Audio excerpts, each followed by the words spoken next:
Hey everyone, usage stats for the month just released, and what do you know, Clefable is back at the top again, so damn it, let's talk about Clefable, I guess. Now, I've already released a couple of videos on Clefable at various points of the Sword and Shield metagame, and long story short, it's good. Doesn't matter if it's running a wish passing set, a utility set, an offensive set, this Pokemon is extremely good, and there's a reason it is always ranked at least top 5 in the usage stats, and at its height, it's hitting as high as 50% usage stats like it just did this previous month.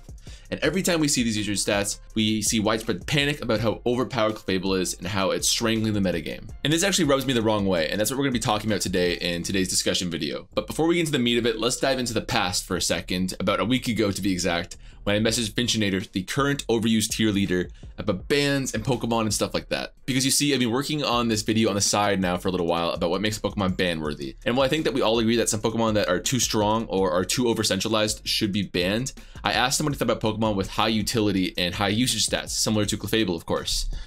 You know, your typical sort of rule compression Pokemon. And it's funny because I sent him the question when he was online and he didn't respond for a while, so I assumed he was too busy or he wasn't going to reply, but boy was I wrong, because this absolute beauty of a tier leader sent me a big, long, super well-reasoned response on the topic. And I'm not going to go through the whole thing with you guys, but I am going to highlight a point that he made that I feel really clarifies this whole Clefable crisis that we're in right now. He said, and I quote, that reactionary Pokemon like Tyranitar in Black and White or Clefable in Sword and Shield are not broken by definition at all, and could easily see a lot less usage if we were to remove the things that they were reacting to.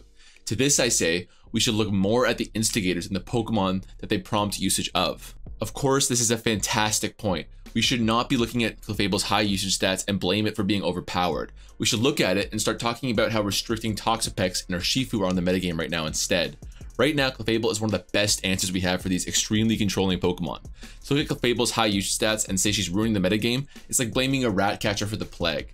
It's a symptom of a problem, not the problem itself.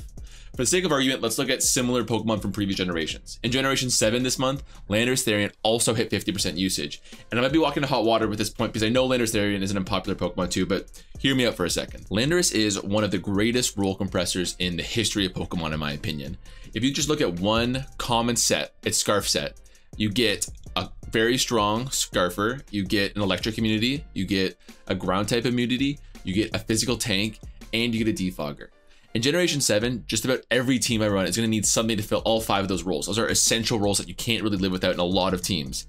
Now, I could make up for this single difference by having a Scarf Kartana, a Hippowdon, and a Tornadus to fill all those roles.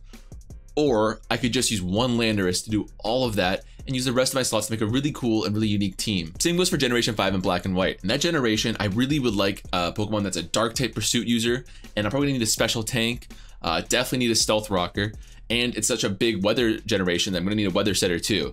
And I could have 4 different Pokemon fill those roles, or I could just use a Tyranitar, which apparently 35% of the latter agrees with me too there last month, because it is again one of the most common Pokemon in that tier. So all I'm saying is to give Clefable a bit of a break this month, because I really don't think it's the culprit of all of our metagame's woes, not in the slightest. And you know, while we're at it, give the OU Council a break too, because they've been playing off their back foot all year and they just managed to get Cinderace banned. So I'm sure if anyone's panicking, I'm sure that suspect tests of Urshifu and maybe even Toxapex are soon to follow, and these problems that we're finding right now are not going to be long lasting, especially with the DLC right around the corner. But with that said, I think I'm done for today. If you enjoyed the video, I'd ask that you consider liking the video to help out the old algorithms, maybe subscribe if you haven't already, but otherwise, thanks for watching. I'll see you guys next time.